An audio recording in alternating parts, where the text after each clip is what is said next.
O convidado da área técnica de hoje é um capitão. Ele já chega vestindo ali a braçadeira e vai conversar com a gente, né, no momento de transição da sua carreira. Revelado em 2005, na histórica campanha ali do Paulista de Jundiaí, ele decolou quando jogava pelo Grêmio, que o levou até a seleção brasileira. De lá, ele partiu para o Wolfsburg, da Alemanha, e voltou para ser campeão e erguer a taça da Libertadores pelo Atlético Mineiro. De lá, jogou no Internacional até chegar até o Flamengo, onde foi capitão durante um período muito importante da reestruturação financeira do clube, onde o clube bateu na trave de títulos importantes. Quando saiu de lá, de volta para o Galo, acabou vencendo novamente grandes coisas até encerrar a carreira. Agora, o desafio dele no futebol é outro. Agora, ele reencontrou os amigos de Paulista de Jundiaí ao lado do Wagner Mancini e do Cláudio Andrade,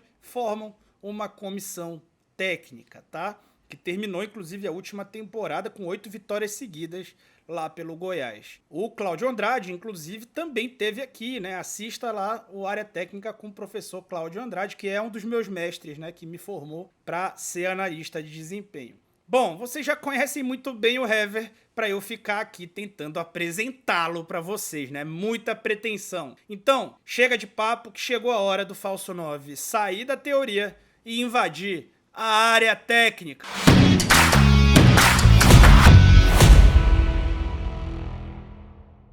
Hever, seja muito bem-vindo a esse canal. Esse é um canal que fala exclusivamente sobre tática, então a nossa pegada sempre vai ser levar pro lado da tática, mas infelizmente para mim, né, que sou analista de desempenho, mas nunca trabalhei dentro do futebol e hoje faço parte só na comunicação mesmo disso, tentando analisar aqui no canal. Infelizmente para mim a tática não é a única dimensão relevante desse jogo, né? Tem a parte técnica, física, mental e a tática. Na tua opinião, Hever, já mandando a primeira pergunta, o que é mais importante dessas quatro? Olha, começou forte aí, hein? Eu acredito que o mental, ele é o componente primordial nesse primeiro momento, até porque você, para ter um entendimento, você precisa estar com o seu mental totalmente alinhado e ajustado para que os outros componentes possam fazer a diferença.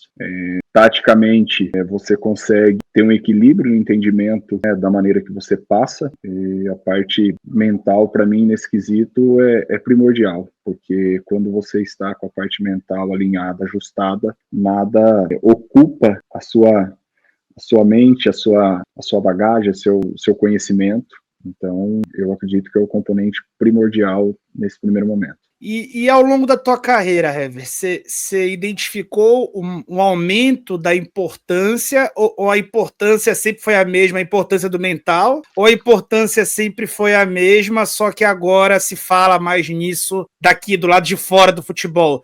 Vocês sempre falaram disso aí dentro, na mesma proporção, ou isso tem aumentado? Então, eu particularmente, talvez se eu tivesse o conhecimento e buscado uma ajuda um pouco mais cedo na minha carreira, eu acredito que eu poderia ter ido muito mais longe do que onde eu cheguei. Até porque quando se falava que o atleta mentalmente tinha que ser forte, a gente seria outros valores e não focado realmente onde era o objetivo maior. E eu acabei buscando esse conhecimento de estar mentalmente mais forte e equilibrado do meio para o final da minha carreira. Então, como atleta, eu acredito que isso acabou faltando um pouquinho para que eu pudesse ir um pouco mais longe, ter buscado um pouco mais de conhecimento, entendimento. Hoje a gente acompanha que o atleta de alta performance, ele precisa e tem buscado algum tipo de conhecimento. E no dia a dia, hoje, do outro lado, eu acredito e vejo essa necessidade para muitos atletas. E a partir do momento que ele acaba evoluindo mentalmente,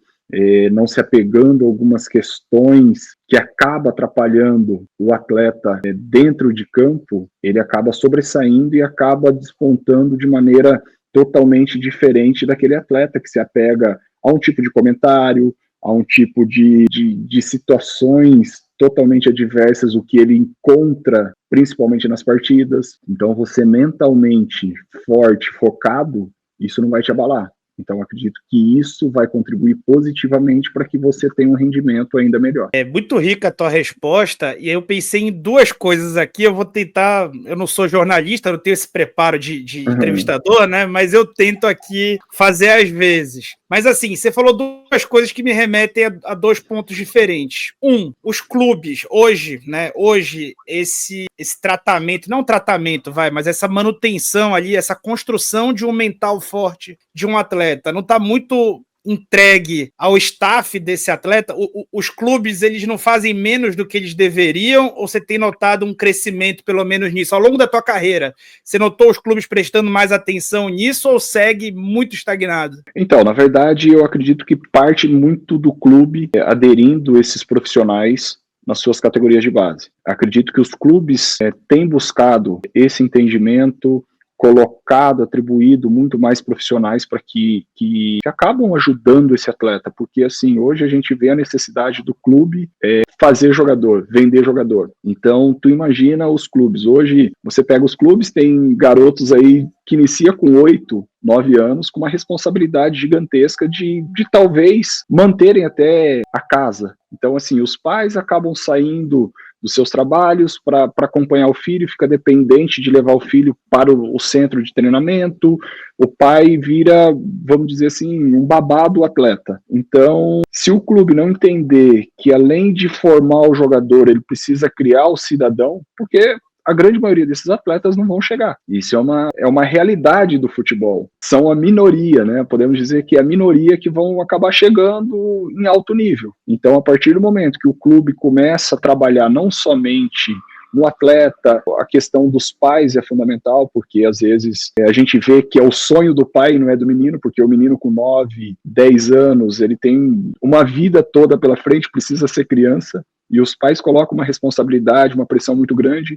A gente pode falar abertamente que hoje tem atletas com 16, 17, 18 anos que já estão encerrando a carreira. No meu caso, eu iniciei a minha carreira no futebol com 18 anos, sem categoria de base, só jogando na várzea, finais de semana. Então a gente acabou atropelando todo esse processo, colocando uma responsabilidade na questão de ser formador de atleta. O Brasil sempre revelou atletas de alto nível e nunca precisou acelerar esse processo, mas é uma necessidade tão grande que a gente vê jogadores ainda em formação sendo vendido para a Europa, aí chega na Europa, bate e volta. Então, assim, será que realmente esse atleta está preparado? Será que o atleta psicologicamente, mentalmente, ele está forte para enfrentar o que a Europa vai proporcionar para ele? Claro, tem as exceções, existem as exceções, mas nem sempre todos esses atletas estão preparados. A gente tem N exemplos aí, daqueles que permanecem e aqueles que não permanecem. Então, se a gente colocar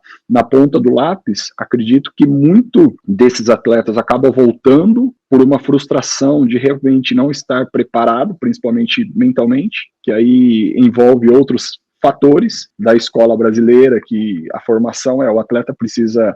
Parece que é uma máquina, você coloca o atleta ali, ele vai treinar, ele vai para casa, vai para concentração, campo, joga, faz as mesmas coisas, mas só que tem outras questões que não acaba colocando na balança quando esse atleta sai.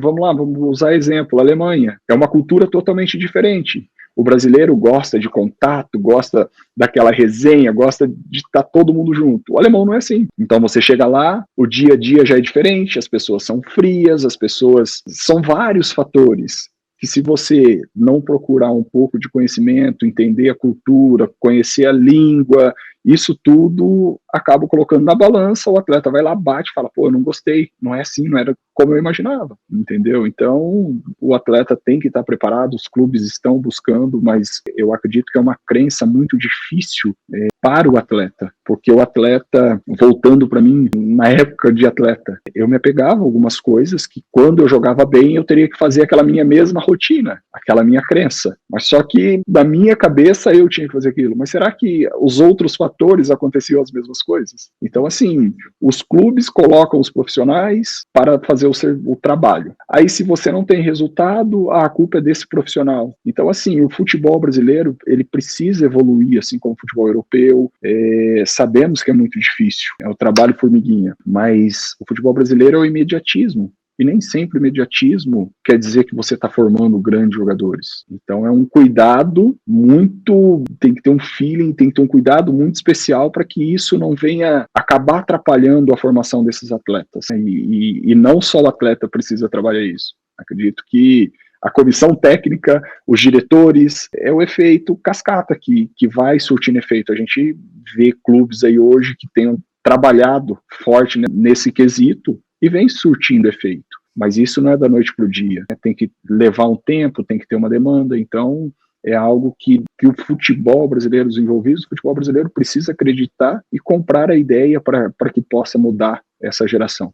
Você tocou num tema que agora ele voltou assim com muita força, né? E você fala com muita propriedade, porque foi coordenador de transição agora no Atlético por quase um ano, né? E recentemente chegou ao Flamengo, um outro clube que você jogou, o José Boto, português, e chegou reproduzindo uma parte ali do que o Luxemburgo fala há muito tempo, mas mais voltado para a base e mais no aspecto tático da coisa, né? De que a base não tem que jogar no sub-17 como equipe, tem que jogar como indivíduos para desenvolver resolução de problema e tudo mais. Você extrapola isso até, né? Até para a vida, digamos assim, isso está muito mecanizado desde muito cedo. Será que isso não assemelha um pouco a formação de atletas com até um trabalho infantil, Hever? Sem dúvida, eu acho que todo o processo é válido, né? Principalmente na categoria de base. A gente acaba colocando uma responsabilidade nesses meninos, que talvez não é uma responsabilidade deles. É claro que eles têm que entender o processo. A gente, nesse meio, a gente tenta contribuir da melhor maneira possível, mas o momento que eu falo que os pais precisam também participar e estar envolvidos é a mais pura verdade, porque o atleta fica no clube, vamos lá, um menino de 10 anos fica no clube meio período, no outro período o menino vai para a escola, chega em casa, vai conversar com o pai, como é que foi o dia de treinamento, como é que foi, ou o pai vai comentar sobre o jogo. O pai é o técnico do menino, então o treinador, ele tá ali, ele fala, Zezinho, eu quero que você faça esses movimentos, quando a bola chega em você, tu faz isso, ajusta o corpo dessa maneira. Aí chega em casa, o pai fica muito mais tempo com o filho do que o treinador. Aí chega em casa, o pai fala, não, o treinador tá errado, você tem que pegar a bola, fazer isso.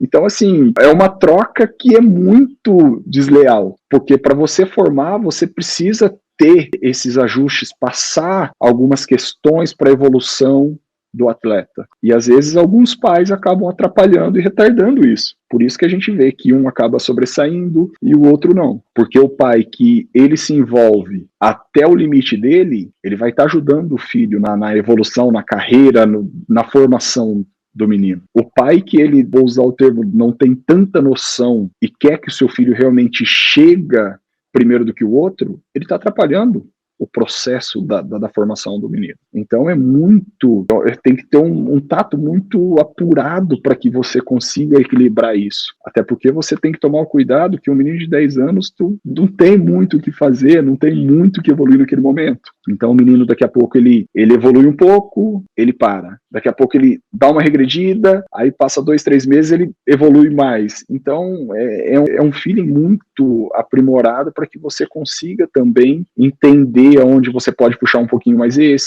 onde você pode ter que não pegar um pouquinho mais pesado nesse, porque cada um reage de uma maneira. Mas a partir do momento que esteja alinhado com os pais, que são as referências onde os meninos vão escutar muito mais, às vezes, do que o próprio professor, então é nesse sentido que eu acredito que esse alinhamento, essa comunicação é essencial para a evolução e para a formação do atleta ou do cidadão. É uma relação, assim, quando eu falei de trabalho infantil, pela tua resposta, a figura do chefe é o pai, então, né? É o pai, é a referência. É um empregador que vai, num país com uma desigualdade social como o Brasil, talvez transforma a esperança de mobilidade social daquela família é o filho. A gente costuma brincar, né, entre nós, assim, do futebol, a gente costuma brincar que hoje, a partir do momento que o casal tem a notícia de que a esposa está grávida, que vai saber o sexo da criança, quando é menino a gente já fala, o pai já compra roupa de futebol, esse aqui vai ser jogador. Então, assim, é basicamente isso, né? Daqui a pouco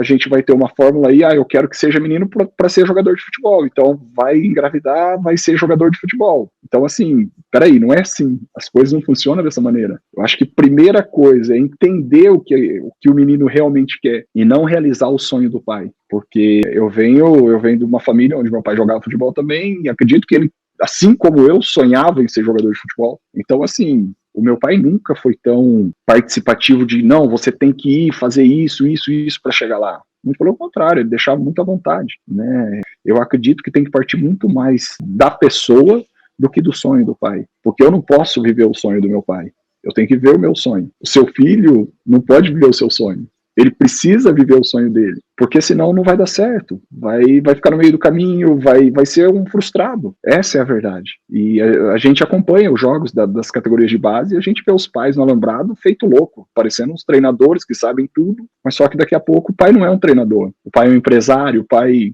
enfim, tem uma outra profissão. E não deixa quem trabalhou, estudou para isso, realizar o seu trabalho. Imagina se eu vou chegar lá na empresa do pai do menino e ficar falando, não, o senhor tem que fazer isso. Os valores estão totalmente errados. E eu tô até me aprofundando nisso, Hever, porque tá muito rico mesmo esse tema, e eu tô perguntando realmente com a curiosidade de quem não sabe, né, que é o modelo desse negócio aqui que eu criei.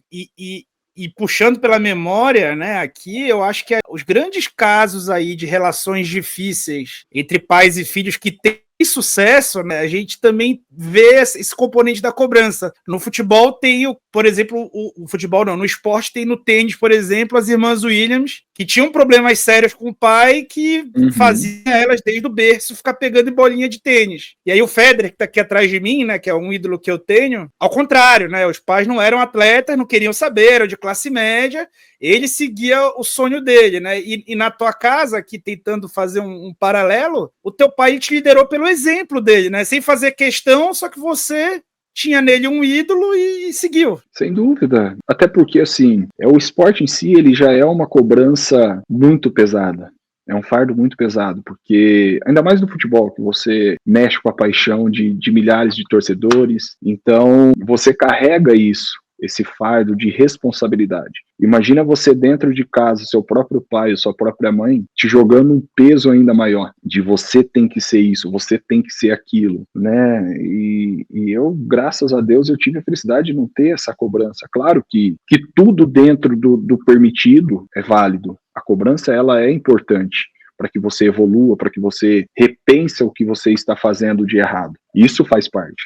Mas a partir do momento que ela ultrapassa o limite, ela se torna um peso, um fardo. E isso faz com que você acaba desistindo, porque não é o meu sonho. Eu estou fazendo para agradar o sonho do meu pai, da minha mãe, enfim, seja lá o que for. E a partir do momento que eu estou sendo cobrado de algo que eu não gosto, aí fica pesado, eu já não vou me empenhar mais, não vou estar focado naquilo ali mais. Então, é um cuidado especial que precisa ser feito, principalmente nesses meninos aí abaixo de 12 anos, porque a gente vê jogadores aí hoje consagrados, com 16, 17 anos, 20 anos que seja, que já está com problemas de álcool, que, né, cada um faz o que quer. Talvez, né, quem sou eu para falar alguma coisa, mas talvez, será que não seja uma responsabilidade que esse atleta, esse jovem atleta ainda, carrega algum tipo de trauma nessa sua formação? Então é algo para se perguntar. Aí a gente começa a julgar o atleta. Não, o atleta não pode fazer isso, não pode fazer aquilo.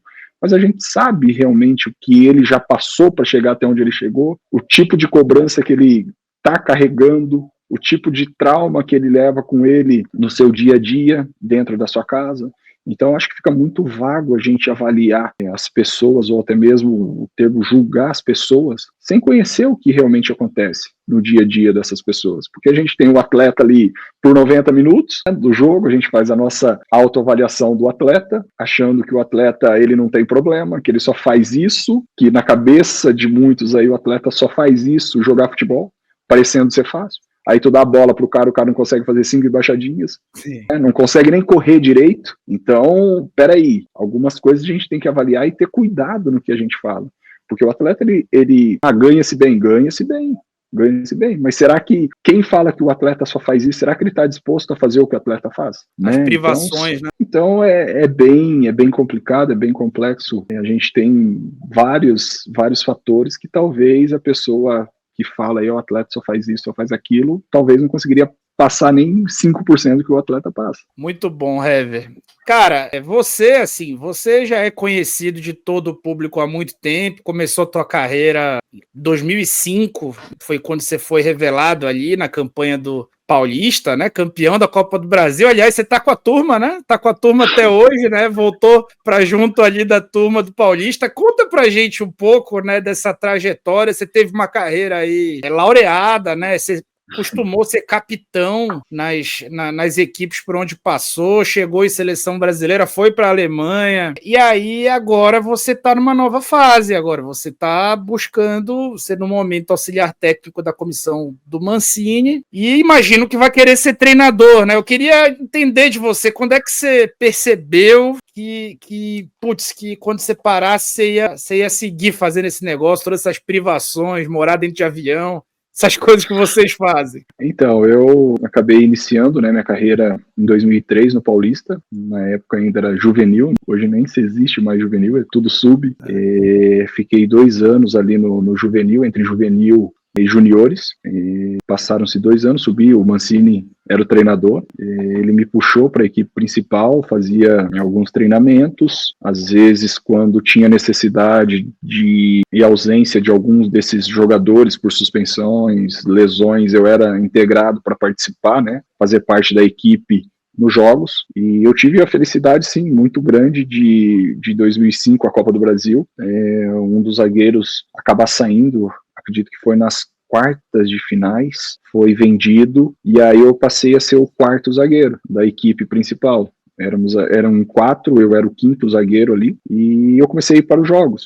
Com isso, questões de cartões, eu acabei jogando os 4 últimos jogos, os 2 das semifinais e os 2 das finais. E depois dali eu não saí mais. Acabei mostrando que eu estava buscando meu espaço para o Mancini e acabei jogando. E logo em seguida eu acabei saindo para o Grêmio, fiquei no Grêmio 1 ano e meio, fui vendido para o Wolfsburg da Alemanha. Fiquei lá pouco tempo, devido à adaptação, a questão da preparação mentalmente, eu não estava preparado, não busquei conhecimento, então por isso que eu disse a você que o atleta ele precisa buscar o conhecimento a partir do momento que tem alguns boatos de possível saída, ele tem que buscar saber para onde ele está indo, porque senão você vai chegar...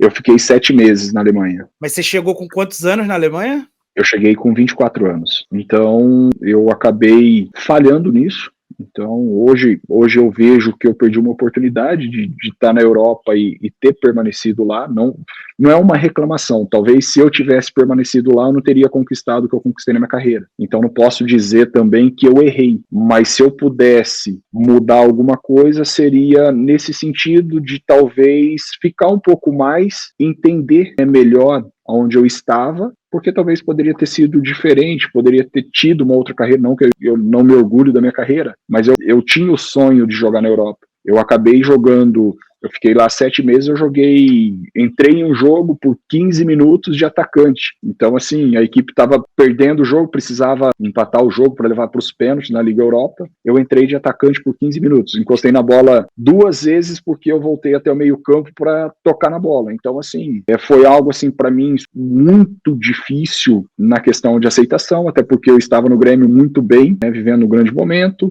sendo cotado para ser convocado para a seleção. Tanto é que eu fiquei 7 meses na Alemanha. Quando eu retornei para o Brasil, a primeira convocação do Mano Menezes, eu fui convocado. Foi uma surpresa para mim, principalmente, porque 7 meses sem jogar e ser convocado, eu falei, tudo que eu construí foi no Grêmio e no Paulista, para que eu pudesse ter sido convocado, porque na Alemanha não fazia sentido nenhum. Então, isso talvez eu mudaria nesse sentido, de ter aproveitado um pouco melhor essa minha saída para a Europa. E quando eu chego no Atlético, onde eu fui muito feliz, onde graças a Deus fui abençoado com tantas conquistas, mas não era um dos melhores momentos, como é o Atlético de hoje, como é o Atlético de 2013, era totalmente diferente. E eu passei por essa transição do clube a todo momento, de onde o Atlético era um clube que não pagava, que ninguém queria ir pro Atlético, que, enfim, isso aí não é conversa furada, não é conversa jogada fora. Eu vivi isso, então eu tenho um pouco de autoridade para falar em relação do que eu passei no Atlético. E logo em seguida eu vou para o Inter,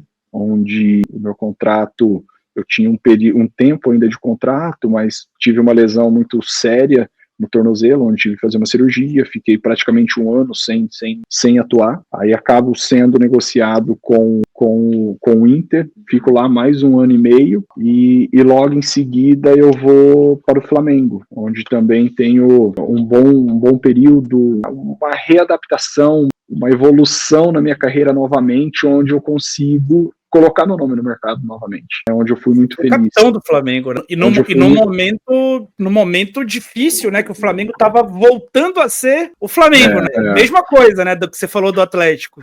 Foi uma reformulação muito boa, muito grande, né? E na minha cabeça, na minha carreira, é algo que eu levo comigo nesse período de Flamengo, de não ter, assim, retribuído de forma diferente, com uma pessoa muito correta que foi, e que, na minha concepção de ser humano, desde quando eu cheguei no Flamengo, que uma pessoa fez pelo Flamengo, até mesmo em cima de funcionários antigos do Flamengo, falavam-se sobre essa pessoa, eu me senti, assim, triste de não poder ter contribuído com uma conquista importante para essa pessoa, que é o Bandeira. Que todos ali falam, o Bandeira mudou o Flamengo, o Bandeira colocou o Flamengo nos trilhos. E é uma pessoa que eu fico, assim, até chateado, triste por não ter conseguido uma conquista. E, assim, a gente acabou batendo na trave aí 2 vezes, né? Tivemos a Copa do Brasil e tivemos a Sul-Americana, que seria algo para coroar.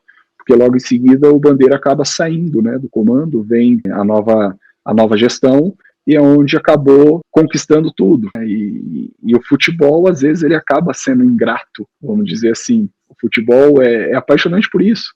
Nem sempre as pessoas corretas também acabam vencendo, mesmo fazendo as coisas certas. Então, eu fico triste por isso, mas sinto um carinho muito grande por ele e sempre desejo melhor a ele. É legal esse depoimento, né? Eu sou rubro-negro, confesso, né?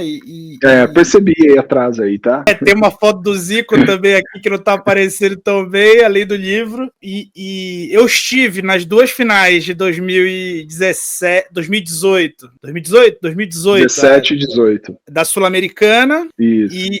E da Copa do Brasil. O apito final do segundo jogo da Sul-Americana, não tem nada a ver. Assim, o Flamengo podia ter vencido aquele jogo, aquele pênalti até hoje eu não me conformo. Já era um protótipo de VAR, então podia ter sido revisto o lance. E no último lance do jogo, a bola sai quicando no teu pé direito ali, ou esquerdo. E o goleiro batido, aquela bola não era fácil de você fazer aquele gol. Mas eu imagino que depois do jogo você tenha ficado ali sem conseguir dormir. Sem dúvida, até porque assim, a gente, depois desse lance, até fui questionado, principalmente em redes sociais, pelo que as pessoas me passavam. É loucura, mas enfim, a gente tá ali, a gente tem a oportunidade, a gente é cobrado por isso. Infelizmente, eu acabei concluindo mal aquele lance. Poderia ter sido diferente, onde pudesse levar o jogo para os pênaltis, e pênalti tudo pode acontecer. A gente também acabou pecando no primeiro jogo, onde a gente saiu vencendo de 1-0, até eu acabei fazendo um gol de cabeça. Sim. E poderia ter mudado a história, mas enfim, a gente é cobrado, a gente é lembrado por alguns lances cruciais que acabam definindo uma partida. A bola acabou sobrando no meu pé e a chance de fazer o gol era grande, né? Tinha confiança, onde o lance do gol no segundo jogo era uma jogada ensaiada comigo, onde eu coloco a bola para dentro da área novamente e o Paquetá acaba fazendo gol. E aí tudo poderia mudar, né? Um pênalti duvidoso que talvez hoje com o VAR poderia não ter sido validado. Enfim, a gente procura sempre fazer o melhor e nem sempre a gente consegue fazer o melhor, porque a gente também acaba errando, mesmo não querendo uma partida. E o futebol é assim, só vai ser um vitorioso porque alguém tem que errar, vamos dizer assim. E infelizmente foi algo que nos deixou muito chateado, até porque nós estávamos muito confiantes naquele jogo dentro de casa, onde a gente poderia reverter esse placar de 2-1 dentro de casa, o estádio Maracanã lotado, abarroçado com a nossa torcida, e acabou tendo essa nossa frustração de não conseguir esse título de muita importância. Até antes do jogo, que era o Rueda, nosso técnico, o ano anterior ele estava no Atlético Nacional, que aconteceu aquela tragédia com a Chapecoense. Eles acabaram, no Atlético abrindo mão do título, passando para a Chapecoense, e dias antes eu tinha conversado com ele, falei, eu tenho certeza que o Senhor vai abençoar você com esse título, por tudo que você fez em prol da Chapecoense, de abrir mão por um título,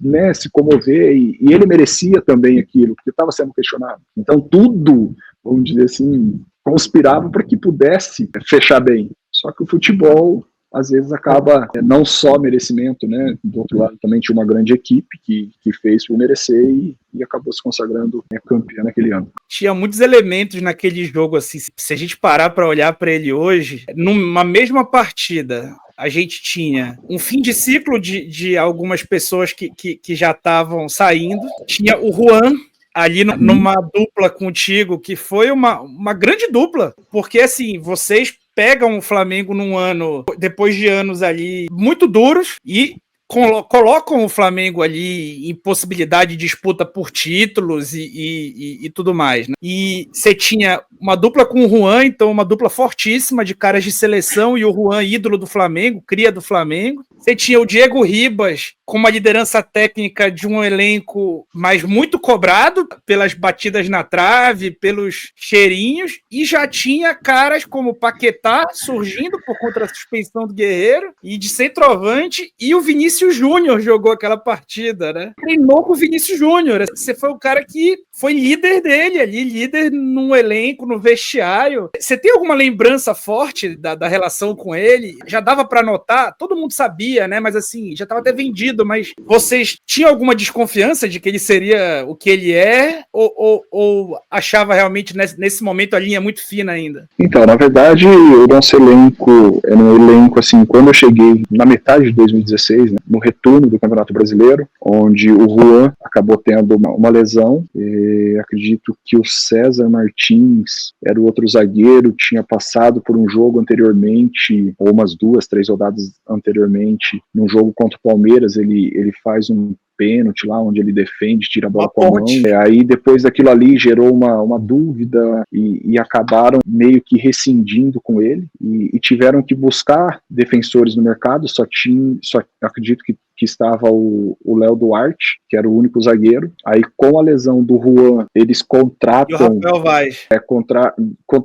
Contrataram eu e o Rafael Vaz. O Vaz, eu acredito que indo do Vasco, sendo contestado. Então, assim, eu saio do Inter de um ano conturbado, que eu chego para tomar conta da zaga do Inter em 2015 e não consigo me firmar devido à minha lesão. Então, gerava muita dúvida, tanto é que quando o meu acerto com o Flamengo é fechado, o Rodrigo Caetano junto ao Bandeira, o Fred, são questionados, o Hever já era, não consegue mais, tem a questão do Muricy que acaba saindo, o Zé Ricardo assume, né? Então um time que naquele momento era um time totalmente desconfiado pela torcida, pela imprensa, digamos assim, e a partir do momento da virada do turno, onde chega com a minha chegada do Vaz, aí chega o Diego, enfim, a gente consegue reverter esse quadro onde essas peças de desconfianças, no caso, principalmente mim e do Vaz,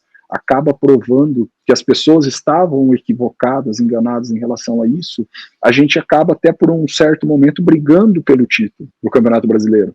Por toda a situação errada que aconteceu naquele ano, a gente acaba chegando ali na cabeça, brigando pelo título, e aí a gente vira o ano onde uma nova reformulação acaba sendo feita, o time acaba se encorpando mais, virando cara de Flamengo, com contratações, aí sobe-se Paquetá, sobe Vinícius Júnior com talento, assim, fora da média, o próprio Viseu, né? Então, assim, a gente sabia que esses atletas poderiam agregar, ajudar. O próprio Léo Duarte, que foi um defensor assim que nos ajudou muito, né, nessa caminhada. Então aí quando o Vinícius e Paquetá também se firmam, né, o Vinícius já vendido, se firmam e encara, né, a responsabilidade que era dele. Claro que dentro das suas limitações por estar subindo ali do sub-20 para o profissional, mas ele entende, assim como o Paquetá, o Léo, da sua responsabilidade, e aí jogadores experientes acabam abraçando e direcionando também, podemos dizer assim, porque você precisa disso, você precisa que essas lideranças dentro de campo, elas surtam efeito,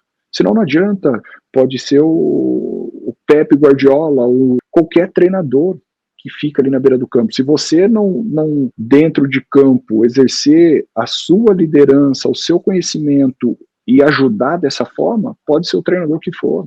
O atleta, ele sente, ele faz, é pesado o que eu vou falar aqui, mas o atleta sente o comando, ele sente o que ele pode fazer dentro do campo, ele sabe até onde ele pode ir, e se você não tem atletas dentro de campo que acaba puxando esse atleta famoso, preguiçoso, para não usar outro termo, você acaba tendo grande dificuldade, né? Então, o Vinícius, o Paquetá, sempre, quando treinava com a gente sentia que era diferente dos demais.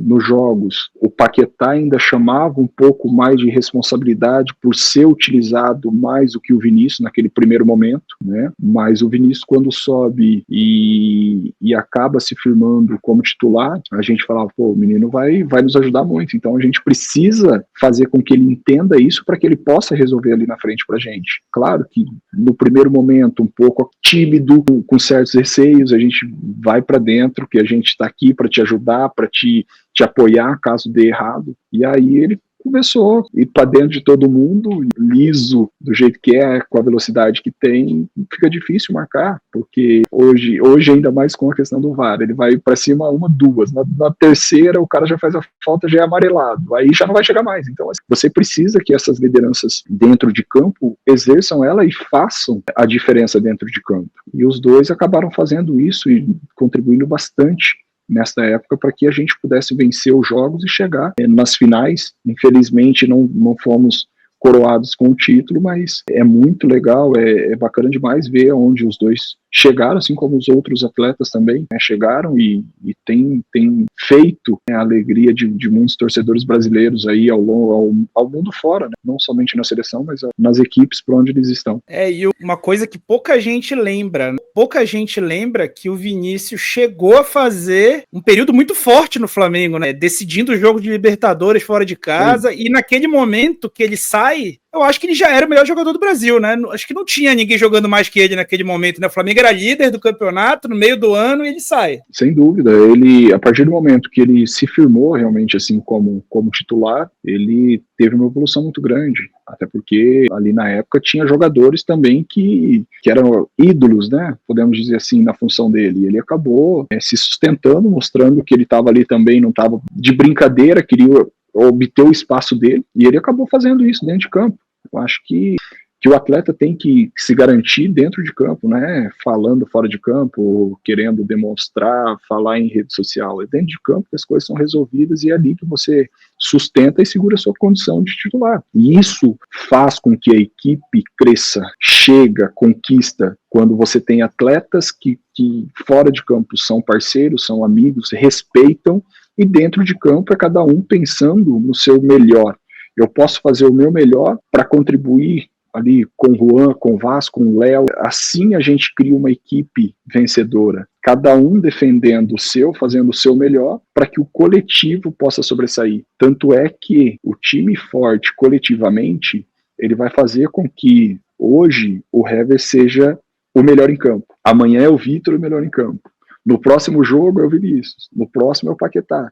Isso demonstra que o grupo coletivamente é forte. Diferente de, hoje, o Hever é o melhor em campo. Próximo jogo, o Hever. Próximo, o Hever. Tudo Hever. Então, assim, a gente fica muito dependente de apenas um atleta.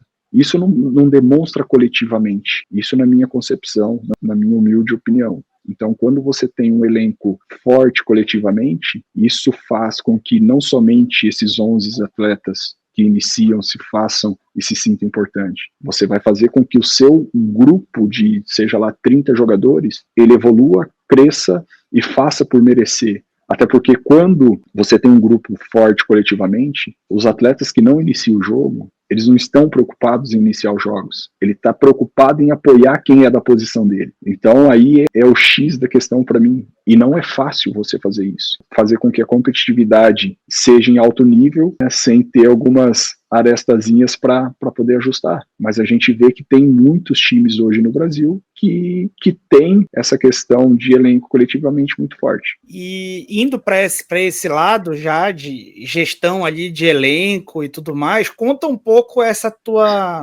teu novo desafio, essa tua jornada, como é que isso foi despertado em você? Você já se sentia um treinador dentro de campo? Como capitão, isso contribuiu? Olha, sem dúvida, eu sempre assim fui dentro de campo um dos líderes por onde eu passei. Eu fui muito feliz dessa maneira, me sentia bem. Não pensava por um momento em continuar no futebol, até porque a gente, quando é jovem, a gente costuma dizer assim, poxa, futebol demanda tanto tempo, eu não quero saber de futebol mais, eu quero viver minha vida, quero viajar, quero aproveitar, quero fazer tudo. Só que a partir do momento que você chega ali na metade da sua carreira, para o término da sua carreira, você tem um outro pensamento. Você começa a enxergar de outra maneira. E comigo foi dessa maneira. Eu comecei a enxergar de forma diferente, me interessar mais por que acontece isso, por que tem que ser dessa maneira. E isso acabou despertando outras questões, né? E aí eu falava, poxa, se eu for para esse caminho aqui, o que pode agregar? Então, aí, no término da minha carreira, eu encerrei em 23, né, dezembro de 23, em 21 para 22, 21 para 22 ali, eu já tinha em mente que eu não queria continuar mais. Eu terminaria o meu contrato ali, eu ia agradecer, eu estava no Atlético, ia agradecer o Atlético. Aí quando eu fui conversar com o pessoal, eles falaram, não, vamos tentar mais um ano aí, você é importante aqui, a gente tem o carinho, você é um dos líderes, você pode agregar com a gente, talvez não jogando mais, né, tantas partidas, mas a sua figura é importante pra gente. E eu falei, não sei, não tô muito afim, já tô com a cabeça do outro lado. Aí conversando com pessoas próximas, com o meu representante, a gente falou, não, vamos acertar, vamos fechar, caso você não queira mais continuar, a gente chega neles e a gente rescinde, segue tua vida e gratidão pro resto da vida. Eu falei, tá bom. Aí fui e acabei fazendo isso mais 2 anos. Aí eu falei, não, agora deu, preciso parar realmente, né, porque eu já não estava me sentindo bem com o dia a dia de ter que ir treinar, e a partir do momento que você tem isso consigo mesmo, eu acho que não faz sentido, porque por mais que eu levei ali 20 anos amando o que eu fazia, né, que era jogar futebol, a partir do momento que você perde um pouquinho daquele desejo, daquela vontade de estar ali treinando, jogando, não faz sentido você permanecer. E aí eu falei, cara, eu não quero mais, eu preciso encerrar. Aí falando com o representante, ele falava, não, leva mais um pouquinho, falta 2 meses, vamos. Aí acabou que eu consegui levar, porém, nesse período eu acabei buscando conhecimento, estudando, fazendo as licenças que são necessárias, e acabou me despertando ainda mais esse interesse, né, pela beira do campo. E com conhecimento, a questão de liderança, todo mundo, pô, tu tem que seguir esse caminho mesmo, vai ser bom para você, tem tudo para dar certo. Então isso acabou fazendo com que eu ficasse ainda mais interessado. E acabei me preparando para isso. E hoje, estando do outro lado, eu vejo que não era tão simples assim chegar no dia a dia e questionar, Vitor, por que esse treinamento faz isso? Isso não existe mais. E hoje eu entendo de forma diferente, porque quando você passa para o outro lado da mesa, as questões são diferentes e você passa a enxergar as coisas diferente. Hoje eu vejo assim, eu tenho que chegar lá amanhã, eu tenho que fazer a programação para que seja para esse jogo. Então, assim, a gente tem que montar todo o treinamento em cima daquela partida. Semana que vem é a mesma coisa. E o atleta não tem isso. O atleta, a questão chega lá 2 horas antes, hoje, né, chega-se 2 horas antes, eu peguei a época de chegar 10 minutos antes do treinamento, chegar ali, trocar, colocar a chuteira para o campo. O atleta é isso. O treinador ele tem que pensar, tem que estudar adversário, tem que saber lidar com o que está passando na cabeça do atleta, tem que tomar conta da sua comissão, tem que o staff todo. Então, assim, demanda muito tempo. Aí o atleta, o sabichão de tudo, ele chega ali e ele acha assim, mas por que eu vou ter que fazer esse aquecimento? Hoje, de novo, isso aqui, de novo, esse tipo de treinamento. Então, assim, hoje não é tudo entregue de mão beijada, vamos dizer assim. Você precisa fazer isso, entregar de mão beijada a esses atletas e fazer com que eles entendam o porquê estão fazendo isso. Por que vai fazer esse tipo de treinamento? Por que o treinador quer que marca assim? Por que ele quer que espera assim? Enfim, São vários fatores que mudou completamente. E a partir do momento em que eu acabei entrando na comissão com o Mancini, eu posso dizer que os primeiros 15 dias para mim foi uma loucura. Foi uma loucura, um turbilhão de informações. Você trabalha mais do que você trabalhava quando era atleta? Então, assim, é um turbilhão de informação que eu falei, cara, mas como assim tudo isso agora? Eu não via nada disso. Aí eu falava, não, mas faz sentido isso aqui, eu acho que é legal. Então, assim, os primeiros 15 dias foi uma loucura. E aí hoje, já mais adaptado, depois de um certo tempo, né, mas a demanda é muito maior, porque você é responsável para a engrenagem daquela equipe possa funcionar. E para isso você precisa dar essas ferramentas para esses atletas. Então você precisa pensar, precisa ter os componentes que vai fazer essas peças encaixarem e funcionar da maneira correta. Então, essa parte, para mim, é que faz muito mais sentido. Por que nós vamos ter que fazer isso aqui para jogar contra esse adversário? Quais são as peças que possam resolver essa questão? Então, é uma outra área que quando jogava, dentro de campo fica muito mais fácil de se resolver, porque você olha para o seu companheiro, você sabe o que ele está pensando. Agora, fora de campo, você olha para o cara, tu tá vendo o que está acontecendo e você tem que passar informação, e às vezes não chega, dentro de campo chega. Eu não tenho mais o domínio que eu sempre tive. Eu preciso que alguém, no olhar para o treinador, precise entender o que ele está querendo, a mensagem que eu estou querendo passar para ele. Então é um desafio muito grande. Deve ser desesperador, né? Para quem sabe como fazer. Porque hoje, né, falar no meu setor como zagueiro, hoje eu vejo algumas questões fora de campo nos jogos, ou até mesmo no treinamento, mas treinamento você consegue parar e corrigir, mas nos jogos você não consegue fazer isso. Eu vejo alguns tipos de erros assim gritantes, eu falo, não é possível que o cara não viu isso. Ele está fazendo justamente o que ele não tinha que fazer. Não é possível que ele não conseguiu saltar para cabecear a bola. Mas são decisões, não tem como o atleta pensar como eu penso, não tem como. Então, assim, é desafiador demais. E até puxando um pouco da tua carreira em paralelo, tua carreira como atleta versus a tua carreira agora, eu não vou alongar tanto o papo, desculpa, Hever, a gente já tá, mas eu vou tentar ser objetivo aqui. Tranquilo. Na tua carreira, você participou de 2 times ali muito vitoriosos pelo Atlético, pautados em bases diferentes, porque você teve ali na Libertadores que vocês venceram, um time que, digamos assim, era mais pautado, digamos, no jogo de rua. Não no jogo de rua, mas numa trocação, numa época que a tática talvez não tivesse a relevância que tem hoje. E aí você tinha o Ronaldinho, você deu o exemplo de chegar no treino 2 horas antes. Ronaldinho que já devia chegar no clube com a roupa do treino, o Jô também, né? E foram ali uma dupla incrível para vocês ganharem, e também depois ganha num outro exemplo, né, já do Hever, líder profissional, o Hulk como um cara absurdamente profissional e exemplo do tipo que se cuida muito, do tipo que taticamente muito aplicado. Você acha que entre uma coisa e outra, o futebol foi que mudou e exigiu que essa transição fosse feita? Talvez o futebol de 2021, que foi aquele grande time muito profissional ali do Hulk, né, que lidera essa imagem. Talvez o futebol de 2021 não comportasse o Ronaldinho de 14 com o protagonismo que ele teve? Então, na verdade, são épocas totalmente diferentes, né? A gente tinha ali em 2013 um time onde acabou sendo formado. A gente brinca hoje, né? Porque depois que acabou conquistando a Libertadores, dá para se brincar falando esse tipo de coisa, porque era algo que nós tínhamos no nosso dia a dia. O time de 2013, tirando ali 2, 3 peças que já estavam inseridas há um certo tempo no elenco, tivemos a chegada de jogadores que eram jogadores renegados pelos clubes. A verdade é essa. A verdade é que o Atlético veio de um ano de 2011 ruim, 2010 ruim. Ainda no ano de 2012, que teve a formação desse elenco, foi jogadores renegados. A verdade é essa. E nós, na época, nós sabíamos disso. O nosso cabeça pensante, o Ronaldo, ele chegou no Atlético, mas ele acabou sendo renegado também, da maneira que ele chegou no Atlético. Ele não saiu de forma confortável de onde ele estava. O Jô foi a mesma coisa, que foram 2 caras que praticamente 12, 13, fazia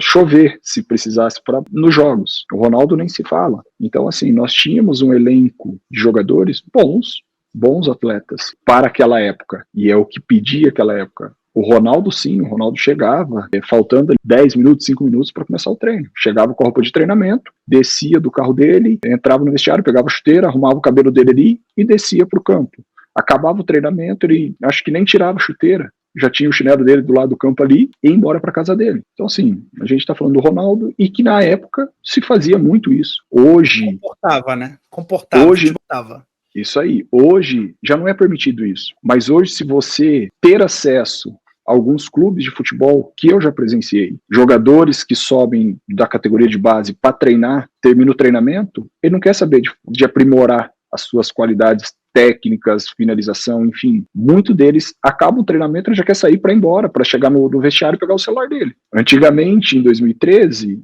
tinha as exceções que permaneciam, mas não ficavam também com tanta frequência aprimorando isso. Ficava ali na resenha, conversando, querendo entender, querendo dar risada. Hoje já não se tem isso. A prova disso, 2013, a gente tinha as refeições, a gente ficava sentado na mesa, conversando, dando risada, contando piada. Tinha ali o jogo de cartas. Hoje, não tem. Acabou as refeições, o menino, eu vou falar dos mais jovens, que hoje, né, os mais jovens que têm esse costume, os mais velhos tentam ainda ficar ali na conversa, mas acaba que o celular é a primeira coisa que faz. Acabou de comer, ou tá comendo, tá com o celular na mão aqui comendo e não olha, não tem esse diálogo, não tem essa troca.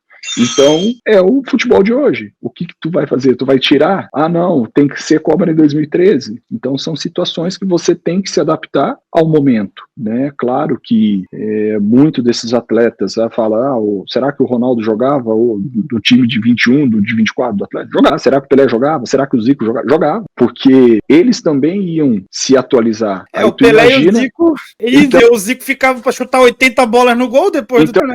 Então você imagina, se eles chegaram onde eles chegaram, com a limitação da época, tu imagina esses caras potencializados como hoje o futebol é. O que não seria esses caras? Se é que pode se imaginar, né? Onde eles chegariam. Então, assim, tudo é questão de adaptação, porque você tem que adaptar os jogadores mais experientes com uma certa idade, algumas questões do futebol moderno de hoje, mas também você tem que passar para a juventude algumas coisas que foram feitas no passado, que surtem efeito até hoje, que surtem. A gente vê a saída com 3, de quando que foi a saída de 3, quando que iniciou a saída de 3. Então, assim, são questões táticas que não são modernas, são modernas. Elas estão atualizadas, ajustadas, mas não se iniciou em 2023, não se iniciou em 2022, já vem de anos e anos atrás. Então a gente precisa também parar um pouco de falar o futebol moderno é melhor. Não é melhor.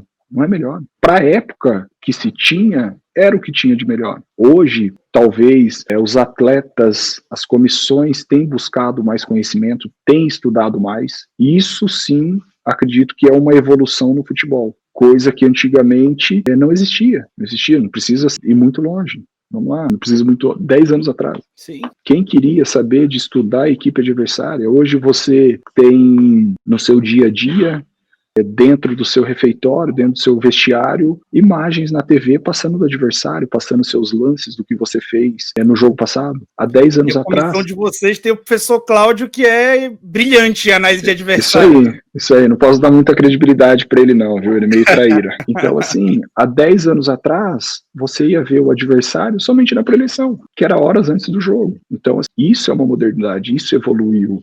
Hoje você treina, você conhece todo mundo, o que o Vitor vai fazer, qual a melhor maneira de marcar o Vitor, qual é o ponto forte, qual é o ponto fraco. Eu peguei época que o treinador falava jogador por jogador. O goleiro, esse goleiro aqui ele tem muita dificuldade de sair com os pés, pode pressionar ele desse jeito, porque a bola vai chegar nele, ele vai estar apavorado, vai quebrar, o lateral direito faz isso, apoia bem, toma muita bola nas costas, o zagueiro, esse aqui não caça o 9, esse aqui afasta demais, esse aqui já é mais agressivo, e assim, Era assim. Hoje não. Hoje todo mundo tem informação. Hoje eu vou jogar contra você, eu sei o que tu faz, o que tu não faz, porque a informação está sendo passada mais rápida. Então, acredito que essa diferença foi uma evolução muito boa, muito, muito bacana para a evolução do futebol. E a gente sabe que precisa evoluir ainda mais. Outra questão que eu citei aqui, o atleta, quando ele está aqui no Brasil, ele está num clube, você chega para ele e fala, você precisa fazer a questão da psicóloga no clube, psicólogo no clube. Você chega no cidadão ali, no atleta, você tem como tu passar ali para conversar um pouquinho com o psicólogo? O cara,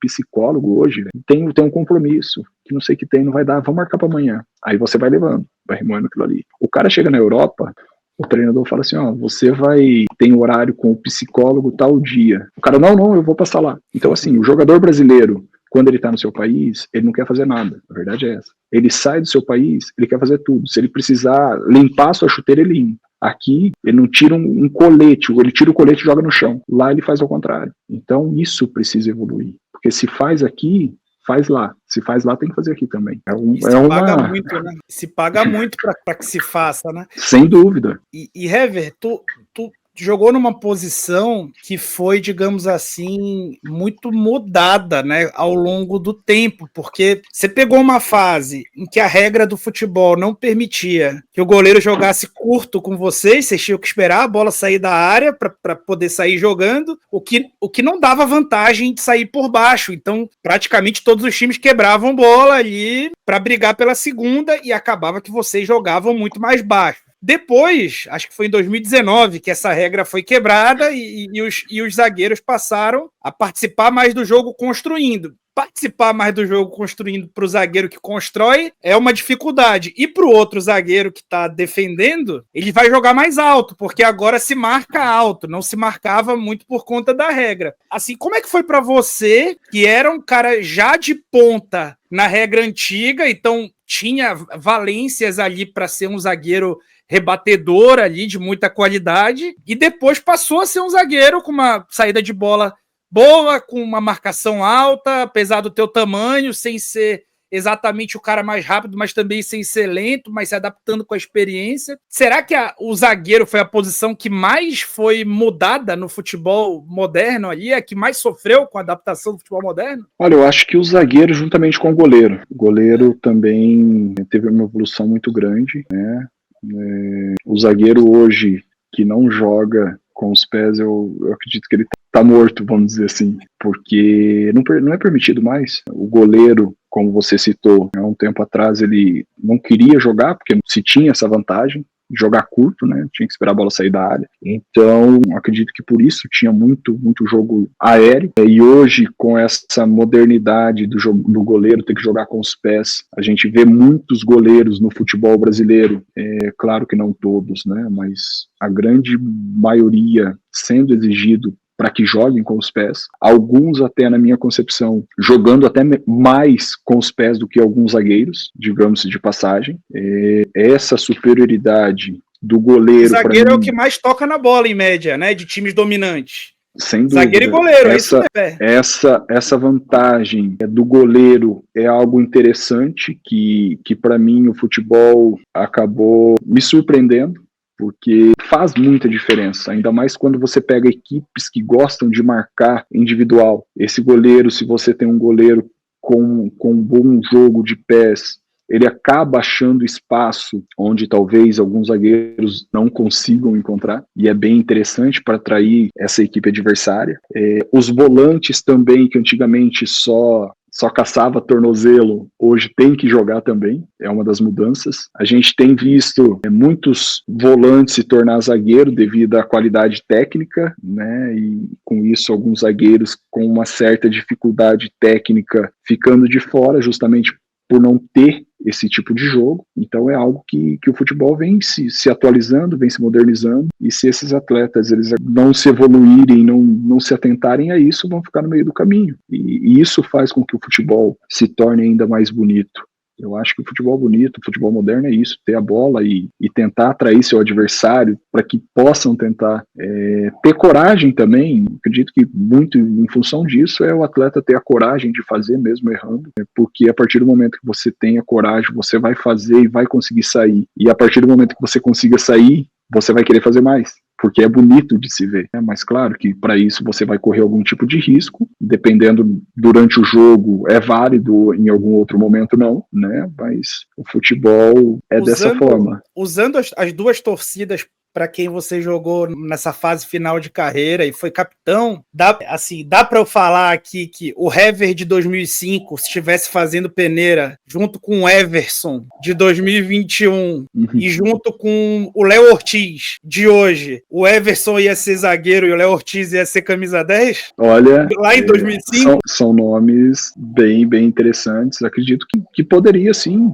O Everson é um cara que joga muito bem com os pés, ele tem muita facilidade de encontrar esse homem livre, que é a superioridade dele quando ele é pressionado. O Léo também tem muita facilidade de eliminação de adversário quando a bola está nos seus pés. E eu, como gosto, né, de jogadores com uma técnica apurada, refinada, eu acho muito bom que possam surgir ainda muito mais jogadores com esse poder técnico que instiga, que é bonito de ver. Você vê um jogador clássico, técnico, jogando é bonito. Claro que talvez vai faltar um outro componente, mas o futebol, o que faz você ganhar o futebol é você ter a bola. Para você ter a bola o tempo, vamos lá, 70% do tempo, ter essa troca de passe, ter essa posse de bola, você precisa ter jogador técnico. Então, eu tive um treinador que ele falava, eu vou correr o risco, desde que eu esteja com a bola, porque quando eu tenho a bola, eu tenho o controle do jogo. A partir do momento que eu não tenho a bola, eu tô ferrado, eu tô perdido, eu preciso recuperar. Perdi a bola, eu tenho que estar com ela o mais rápido possível. Então, esses gatilhos do meio ao término da minha carreira começaram a surtir muito efeito e fizeram com que eu pensasse diferente do futebol, porque eu venho de uma geração que talvez não gostasse tanto de ter a bola, mas quando eu tinha a bola, eu gostava de ficar com a bola, eu queria fazer algo diferente para colocar o meu companheiro numa situação melhor do que a minha, e não levar essa pressão a ele. E isso, para mim, é o essencial no futebol, você ser um facilitador para o seu companheiro, para que quando a bola está no pé do seu companheiro, você possa agregar para que ele consiga achar o outro companheiro de uma forma melhor do que eu consegui deixar ele. E assim vai quebrando essas barreiras, vai quebrando essas linhas, e você vai conseguindo eliminar esses adversários. Será que essa mudança do futebol, tornando o jogo mais técnico, né? O zagueiro de ontem ser o goleiro de hoje, o zagueiro de hoje ser o meia de ontem, isso é um pouco o que aconteceu, por exemplo, com o basquete, depois da evolução física, que aí, tipo, tem o Stephen Curry que agora acerta tudo lá do meio da quadra. Antigamente tinha o LeBron James que jogava numa posição em que todo mundo antigamente era pesadão e ele é um armador, ele tem habilidade de armador. Isso é uma tendência de esporte coletivo? Acredito que sim, até porque o futebol ele vem evoluindo dessa maneira. A gente vê algumas equipes hoje da Série A, até na Série B, os goleiros fazendo o terceiro homem na construção, praticamente na intermediária. Você abre os dois zagueiros, o seu goleiro fazendo um terceiro zagueiro, sem ter que baixar um volante ou um lateral. Com isso você ganha um homem mais lá na frente. E isso faz com que você coloque a equipe adversária no seu campo e faz com que você ganhe terreno. Então é uma tendência, sim. Basicamente, hoje a gente tem no futebol o que a gente tem algum tempo atrás no futsal. Se a gente analisar friamente, é isso que vem acontecendo no futebol. O futsal é 5x5, né, com o goleiro. E o futebol 11x11. Então, ao passar do tempo, o futebol vem evoluindo e se parecendo ainda mais com o futsal. Então é bacana você ver essa evolução, é legal você ver goleiros tendo coragem de fazer realmente isso, ser essa vantagem, às vezes na intermediária ou um pouco mais baixo, e as equipes que têm coragem de fazer isso acabam sobressaindo. Claro que vai acontecer de uma vez ou outra acontecer um erro, isso é inevitável, mas eu acredito que o risco, às vezes, ele é válido. A gente, assim, recentemente a gente vê equipes com uma certa vantagem numérica, por ter um homem a mais devido à expulsão, se amedrontando de jogar, de colocar seus jogadores no campo adversário e jogar, encurralar mesmo essa equipe que está com inferioridade numérica. E aí quando você acaba demonstrando esse certo receio, esse tipo de medo, faz com que a equipe que está em inferioridade numérica, ela perca esse medo de só se defender e acaba te trazendo problemas maiores, danos maiores. A gente teve exemplos aí recentemente que poderia ter sido totalmente diferente, mas enfim, cada cabeça a sua sentença, né? Cada um pensa de uma forma. É claro que você de fora, você pensa de jeito mais fácil, talvez por não ter aquela pressão do jogo, mas a partir do momento que você encoraja seus atletas a fazer esses tipos de movimentos, acredito que você vai levar uma vantagem muito grande. Hever, última pergunta, eu prometo.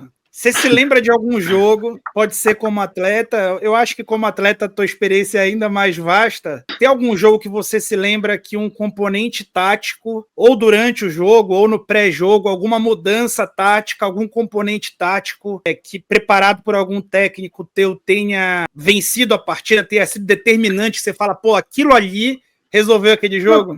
Então, na verdade, são vários jogos que isso acontece com muita frequência, porque os treinadores, na verdade, ele passa o que ele pensa que vai encontrar da equipe adversária ali na pré-eleição, minutos antes no vestiário, ele tenta ajustar quando ele tem realmente a escalação do adversário, então ele vai ali rapidinho, ali, coisa de 3 minutinhos, ele vai, não vai ser jogador, esse aqui faz aqui. Então, assim, esses ajustes constantes. E às vezes, durante o jogo, já aconteceu de dentro de campo, as lideranças falar, não, vamos fazer desse jeito aqui, porque fica melhor pra gente, e a hora que der certo, a gente fala com o treinador. A gente achou melhor fazer isso aqui, porque a gente achava que ia resolver a situação instantaneamente. Então, assim, cada jogo tem uma história diferente na alteração taticamente, né? Mas de cabeça, assim, de mudar, eu não me recordo, não somente do treinador ou até jogadores dentro de campo, mas como atleta, a gente acabava mudando ali, falava, Léo, Juan, vamos fazer isso aqui dessa maneira, para que esse jogador nosso tenha uma certa vantagem, que ele não precisa baixar muito aqui, já que a equipe está postada totalmente no seu campo, né, defensivo. Então, isso são ajustes que a vivência faz com que você tenha essa autonomia, essa autoridade, e claro, né, que o aval maior é do treinador, ele que é a cabeça pensante, o chefe, mas quando dá certo, tá tudo ok, o problema é quando dá errado. O Barroca passou por aqui semana passada e ele falou muito isso da tua geração de atletas, que vocês eram caras que resolviam muita coisa dentro do campo sem ter que ficar consultando técnico, e que vocês, e aí a tua geração, até o Felipe Luiz, digamos assim, que foi talvez o mais recente de parar, junto com vocês pararam no mesmo ano, agora mudou muito. Esse cara que orienta e muda dentro do campo não existe mais. Assim, é difícil até falar, porque eu peguei ainda, assim como o Felipe, em 23, quando nós encerramos, alguns jogadores que pudesse mudar, eu não sei, assim, o termo correto que eu posso te dizer, mas hoje em dia está muito, muito complicado essa comunicação dentro de campo. Porque se eu falo para você, fecha um pouquinho aqui, o cara acha que eu tô te sacaneando, né? Então, aí já fala aquelas palavras bonitas, tu não me ajuda, que não sei o que tem. Antigamente não. Antigamente a gente sabia que nós poderíamos, vamos ajustar aqui porque a gente vai ter essa vantagem. A gente tinha essa liberdade, essa comunicação, que talvez foi perdida devido à intimidade que hoje se tornou muito difícil, de mídia social, de aproximação do outro. A gente vê pouco isso no dia a dia. E os jogadores da antiga, ele conseguia identificar o problema, passar a mensagem e fazer com que o atleta do seu lado resolvesse. Eu tranquilamente, em Flamengo, no Atlético, por onde eu passei, com o meu companheiro de zaga, eu falava, cara, vem aqui, me ajuda um pouco. Não tá dando, tá muito longe de mim, tá espaçado, o cara tá fazendo facão, tá dando a diagonal aqui o tempo todo. Então me ajuda aqui, que eu vou te ajudar do outro lado. Hoje, se eu pedir pro cara me ajudar, o cara vai olhar pra minha cara e vai dar risada. Falar, se vira aí com ele, pô, tô fazendo o meu aqui. Então, é basicamente isso. E isso tá mais do que escancarado.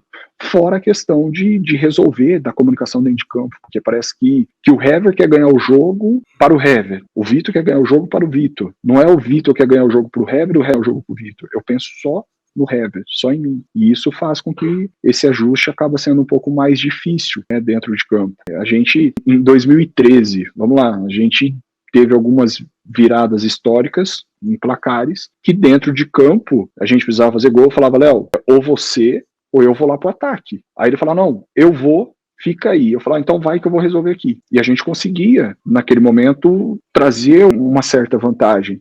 E foram N jogos que nós fazíamos isso. Gol, cara. Então, assim, gol, quando acontecia esse tipo de situação, a gente já olhava um para a cara do outro, a gente já sabia o que tinha que fazer. Eu falava, pode ir, Léo, vai lá você que eu fico aqui. Então, assim, hoje você não vê isso. Hoje você vê algumas situações tendo que ser resolvida dentro de campo que, para as pessoas, o treinador tem que resolver tudo. Não é assim, ele não consegue ver tudo. Se o atleta não consegue identificar também dentro de campo o que está acontecendo, o que ele pode fazer para se resolver, que precisar do treinador para resolver tudo, o treinador vai ter que voltar a jogar, vai ter que estar em campo, né? Senão não faz sentido. Agora, são questões que às vezes o atleta tem que ter autonomia e fazer dentro de campo, fazer as coisas acontecerem. E são poucos os atletas que hoje conseguem fazer isso, sabe? Você vê vários jogos aí, o time com um jogador a mais, o zagueiro trocando passe com o zagueiro, o volante entra como terceiro zagueiro, sendo que não tem ninguém marcando.